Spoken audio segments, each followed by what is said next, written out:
ஆடிய பாதம் அம்பலத்திலே நின்ற அண்ணாமலையாரை கைதொழுது.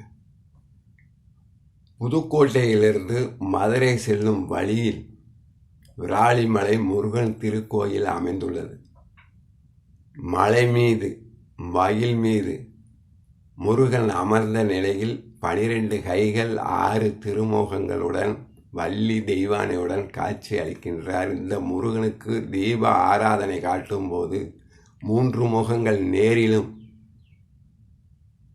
மற்ற 3 முகங்கள் கண்ணாடியிலும் தெரிகின்றது. முனிவர்கள் குறா மரங்களாக இருந்து முருகனை வழிபட்ட திருத்தலம். வசிஷ்டர், காசியபர், நாரத முனிவர்களின் பாவத்தை போக்கிய திருத்தலம்.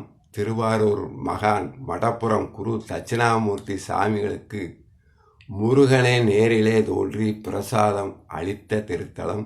மேலும் புதுக்கோட்டை மன்னரின் வயிற்று வலியை போக்கிய திருத்தலம். இந்த மலையிலே சந்தானக்கோடு என்ற இடத்தில் நின்று முருகனை வழிபட்டால் நமது பிரார்த்தனைகள் நிறைவேறுவதாக பக்தர்கள் இன்றும் கூறுகின்றார்கள்.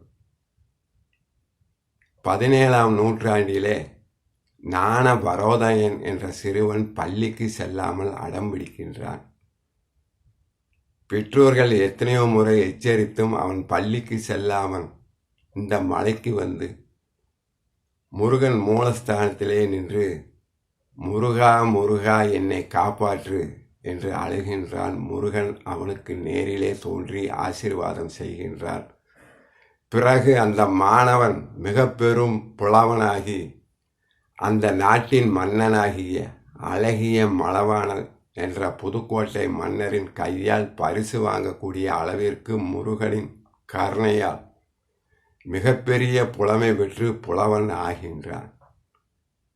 இந்த ஆலயத்திலே திருப்பணிகள் நடைபெற்று கொண்டிருந்த போது பாளையக்காரரின் பிரதிநிதியாகிய கருப்பமுத்து என்பவர் கோவிலுக்கு வருவதற்காக சென்று கொண்டிருந்த போது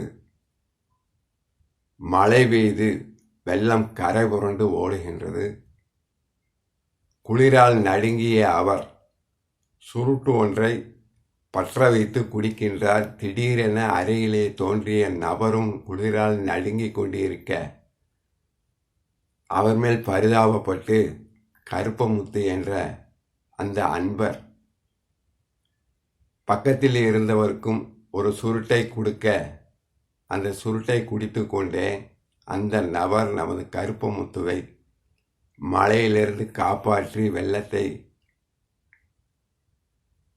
வெள்ளத்திலிருந்தும் அவரை காப்பாற்றி கோவிலுக்கு அழைத்து வரும் வழியிலே கருப்பமுத்துவுடன் கூட வந்த நபர் திடீரென மாயமாகி விடுகின்றார். கருப்பமுத்து முருகனின் ஆலயத்துக்கு சென்று பார்த்தபோது மூலஸ்தானத்திலே புகைக்கப்பட்ட சுருட்டு ஒன்று இருப்பதை அறிந்து அர்ச்சகருக்கு தெரிவிக்க கருப்பமுத்துவை அழைத்து வந்தது முருகனை என்பதை உணர்ந்த அர்ச்சகர் அன்றிலிருந்து முருகனுக்கு நைவேத்திய பொருளாக சுருட்டை படைக்கின்றார். இந்த செய்தியை அறிந்த புதுக்கோட்டை மன்னர் அந்த முருகனுக்கு படைக்கின்ற சுருட்டுக்கு தடை விதிக்கின்றார். அன்று இரவே முருகன் புதுக்கோட்டை மன்னரின் கனவிலே சென்று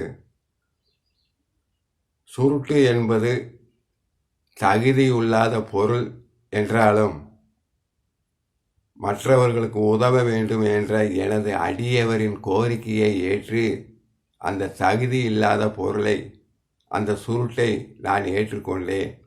ஆகவே அதற்கு தடை விதிக்காதே என்று முருகன் புதுக்கோட்டை மன்னரின் கனவிலே சென்று கட்டளையிட அன்றிலிருந்து இன்று வரை மாலை வேளையில் முருகனுக்கு சுருட்டு நைவேத்தியமாக படைக்கப்படுகின்றது.